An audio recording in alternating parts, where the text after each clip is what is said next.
अभिनंदन है। मैं चाहता हूँ कि सबसे पहले हम अपने सामने अतिथि का स्वागत मुख्यमंत्री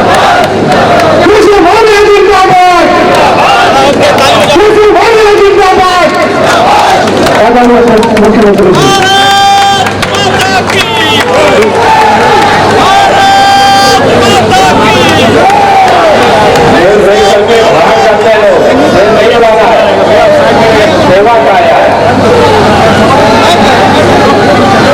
बोले भारत माता की, धीरे से नहीं जोर से बोलना। बोले भारत माता की, भारत माता की जय श्री राम। भारतीय जनता पार्टी के हमारे क्षेत्रीय अध्यक्ष श्री शाहजहां राय जी, सच्चेलाल जी, समाजवादी पार्टी जिस आजमगढ़ को अपनी जागीर समझती थी, आप सब कार्यकर्ताओं ने अपना आशीर्वाद लेकर के आजमगढ़ लोकसभा के उपचुनाव में दिनेश लाल यादव निरहुआ जी को जिता करके बता दिया कि सैफई खानदान के लोगों की जागीर नहीं है, कि आजमगढ़ वालों का है, और जो यहाँ आजमगढ़ वालों के बीच में रहे ऐसे दिनेश लाल यादव निरहुआ ही माननीय नरेंद्र मोदी जी के सेना के सिपाही बन करके यहाँ से चुन करके जाएंगे। ऐसे आज हमारे सांसद और प्रत्याशी श्री दिनेश लाल यादव निरहुआ जी, हमारे जिले के सम्मानित अध्यक्ष वरिष्ठ नेता आदरणीय श्री कृष्णपाल सिंह जी, श्री कृपाल जी, और हमारे जिले के प्रभारी आदरणीय श्री अशोक सिंह जी, सहकारी बैंक के अध्यक्ष लक्ष्मण मौर्य जी, हमारे पूर्व प्रत्याशी श्री अखिलेश कुमार मिश्र जी, लोकसभा के प्रभारी सुनील गुप्ता जी, प्रभारी है सुनील जी, प्रभारी अशोक जी है कि जिले के प्रभारी का चिंतन में होगा। ठीक, थैंक यू। तो लिखा गया हमारे डॉक्टर महेश्वरी काल पांडे जी, श्रीमान ध्रुवकांत सिंह जी, प्रेम प्रकाश राय जी, देवेंद्र सिंह जी, जयनाथ सिंह जी, हरेंद्र सिंह जी, शशि शेखर जी, पूर्व विधायक वंदना सिंह जी, हमारे प्रत्याशी रहे श्री कृष्णधारी विश्वकर्मा जी, श्री अरविंद जायसवाल जी, और हमारे माला द्विवेदी जी, सत्येंद्र राय जी, मुकेश यादव जी, अजय सिंह जी, पीयूष मिश्रा जी, शेख बहादुर पाल जी, सुरेश चौधरी जी, हमारे शोभित श्रीवास्तव जी, सौरभ सिंह जी, जो सोशल मीडिया की ये सारी हमारी टीम है, यादवेंद्र सिंह जी, नितेश सिंह जी, अंकित यादव जी, लोकसभा चैनल को मीडिया सोशल मीडिया का काम देखो। ऐसे हमारे सोशल मीडिया के भी जितने कार्यकर्ता साथी हैं, जिनकी आज यहाँ पर कार्यशाला है, ऐसे मंच पर भी कई हमारे ब्लॉक प्रमुख कर बैठे हैं, कई अन्य पदाधिकारी बैठे हैं, सामने भी इतनी बड़ी संख्या में जब इस प्रकार की कोई कार्यशाला हो रही हो, उसमें आप सब इस चिलचिलाती धूप में भी यहाँ पर एकत्र है, और सपा है, क्या है? सपा है, और भाजपा यहाँ पर पूरी तरह से, जैसा अभी एक गाने के माध्यम से बता दिया कि निरहुआ डकलवा, क्या यही है ना? आवाज आ रही है कि क्लियर नहीं आ रही है? तो हमारे दिनेश लाल यादव निरहुआ जी यहाँ पर डटे हुए हैं। 2024 का लोकसभा चुनाव यह ऐतिहासिक चुनाव है। 2014 में जब लोकसभा चुनाव में गुजरात के उस समय के मुख्यमंत्री माननीय नरेंद्र मोदी जी प्रधानमंत्री पद के उम्मीदवार भारतीय जनता पार्टी की ओर से बनाए गए और 272 प्लस का नारा दिया, तो 283 सांसदों के साथ अकेले भारतीय जनता पार्टी संसद में पहुंच करके इतिहास में स्वतंत्र भारत के इतिहास में पहली बार बहुमत प्राप्त किया था।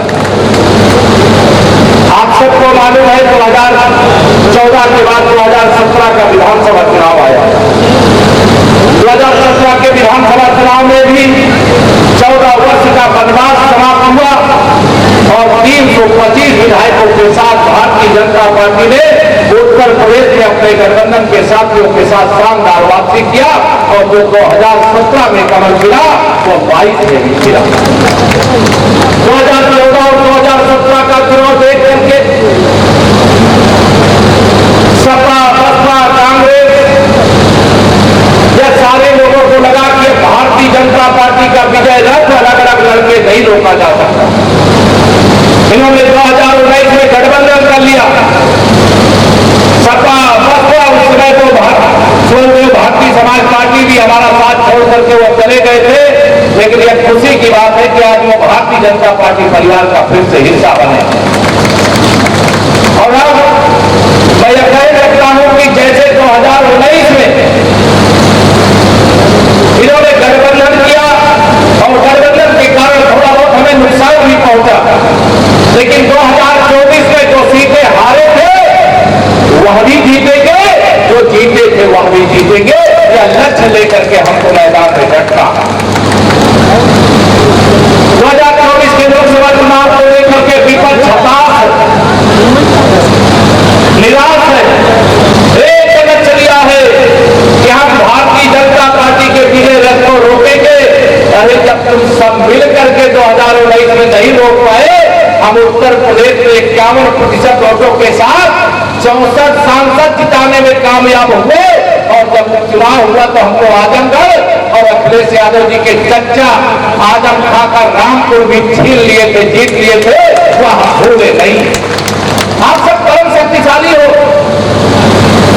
भारतीय जनता पार्टी की हामी कर रही है। जो हमें वोट देता था वह तो हमें वोट दे ही रहा है, जो हमें वोट नहीं देता था 2024 में वह भी हमें वोट दे रहा है। क्यों दे रहा है? क्योंकि वह जानता है कि माननीय नरेंद्र मोदी जी जब तीसरी बार देश के प्रधानमंत्री बनेंगे तो हमारा देश केवल 5 साल आगे नहीं जाएगा, बल्कि हमारा देश 100 साल आगे बढ़ जाएगा, विकसित भारत की गारंटी के पथ पर आगे बढ़ जाएगा। और केवल वर्तमान नेतृत्वकर्ताओं के लिए ही नहीं, हमारी जो आने वाली पीढ़ी है, जो आज साइबर योद्धा के रूप में, सोशल मीडिया के कार्यकर्ता के रूप में अपनी जिम्मेदारियों को पूरा करने का काम कर रहे हैं, आने वाला समय आपका है। भाजपा ही वर्तमान है, भाजपा ही भविष्य है। सपा को क्या आप ध्यान रखना, 4 जून को 400 पार होने के साथ उत्तर प्रदेश की 80 लोकसभा भाजपा गठबंधन के जीतने के बाद सपा का नाम बदल करके समाजवादी पार्टी हो जाएगा। अभी 185 बदल रहे हैं। कांग्रेस मुक्त भारत देश होना शुरू हो गया है। अरुणाचल प्रदेश, वहां भाजपा और कांग्रेस के अलावा कोई नहीं है, लेकिन अरुणाचल प्रदेश में अभी विधानसभा का चुनाव भी लोकसभा के साथ हो रहा है। वहां नामांकन हुआ, भारतीय जनता पार्टी के 10 विधायक वहां निर्विरोध निर्वाचित हुए, क्योंकि कांग्रेस को प्रत्याशी खोजने से नहीं मिला।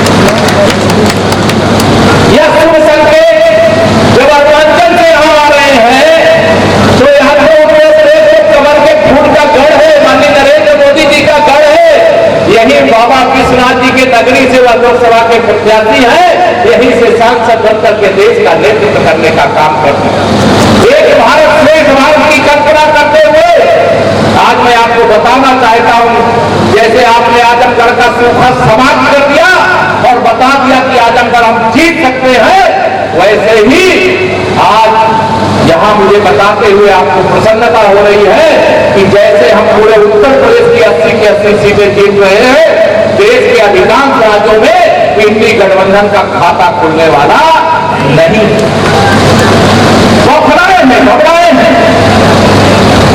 मोदी जी के तीसरी बार आने के भय से भयभीत हैं। मोदी जी ने क्या कहा कि मैं खाऊंगा, मैं खाने दूंगा, और जिसने भी खाया है उससे भी वसूल करके गरीब की भलाई में, देश की भलाई में लगा दे। यही ना कहा है। अब ये सारे विरोधी केवल एक ही बात चाहते हैं, चाहते कि जो हमने पहले भ्रष्टाचार किया है, देश को लूटा है, गरीबों को लूटा, किसानों को लूटा, नौजवानों को लूटा, उसका हिसाब ना लिया जाए।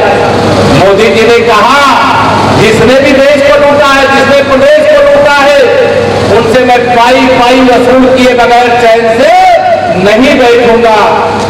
अगर अभी मोदी जी मेरे साइबर योद्धाओं, सोशल मीडिया के कार्यकर्ताओं, आप बताओ, अगर माननीय मोदी जी कहते कि केवल सब पिछड़ा हिसाब माफ किया जाता है, तो आप समझिए जिस समय से एक शब्द यहाँ निकल जाए प्रधानमंत्री मोदी जी के, उसी क्षण से श्री राहुल गांधी जी, श्री अखिलेश यादव जी, ममता बनर्जी जी सहित सभी इंडी गठबंधन और जो भाजपा विरोधी दल के नेता हैं, ये मोदी चालीसा पढ़ना शुरू कर देंगे। लेकिन मोदी जी जिसने देश को लूटा उसे माफ करना चाहिए क्या? एक मुख्यमंत्री फिर झारखंड के इस समय वो जेल में है, और एक मुख्यमंत्री दिल्ली के है, वह तिहाड़ जेल में है। बहुत सारे लोगों को मालूम है कि उनका भी नंबर लगने वाला है, क्योंकि उन्होंने भ्रष्टाचार किया। अब भ्रष्टाचार मुक्त भारत बनाने के लिए भ्रष्टाचारियों को सजा देना पड़ेगा कि नहीं देना पड़ेगा? और ये भ्रष्टाचार की जो इमारत खड़ी किया इन सारे विरोधी दलों के लोगों ने मिलकर के, करना क्या है? इस इमारत को ढहाने के लिए कुछ नहीं करना, केवल कमर का बटन दबाना है कि भ्रष्टाचार की इमारत सदा के लिए ढह जाएगी, भारत भ्रष्टाचार मुक्त हो जाएगा। कमल का बटन दबाने का कर्ज ले रहा है। जो झोपड़ी में जीवन बिता रहा है उसे प्रधानमंत्री आवास मिल सकता है, तो क्या गरीब कल्याण के लिए हमें कमल का बटन नहीं दबाना चाहिए? और एक साजिश पड़ी होगी, कोई मार करके चला जाएगा, ऐसे गुंडे और अपराधियों की पार्टी को, माफियाओं की पार्टी को क्या वोट देना चाहिए? क्या हम सबका साथ, सबका विकास की बात करते हैं, इसीलिए हम दावे के साथ कहा करते हैं कि 100 में से 60% वोट हमारा है, 40% वोटों में बंटवारा है, और बंटवारे में भी हमारा है, क्योंकि हमने सबका साथ, सबका विकास किया है, बिना भेदभाव के विकास किया है। और अगर आपसे मैं सवाल करूं, तमाम योजनाएं चल रही है, प्रधानमंत्री गरीब कल्याण अन्न योजना का राशन 80 करोड़ देशवासियों को मिल रहा है। बताइए, जो हमें वोट नहीं देंगे, ऐसा जिनके बारे में धारणा बना करके बैठे हैं लोग, मोदी जी अगर देश के गरीब को गरीब मान करके उसके जीवन को खुशहाल बनाने के लिए सरकारी खजाने का मुंह खोल दिया है, अगर आप वोट मांगने नहीं जाओगे तब तो नहीं देंगे, लेकिन अगर आप वोट मांगने जाओगे तो और क्या है ये भूल जाओ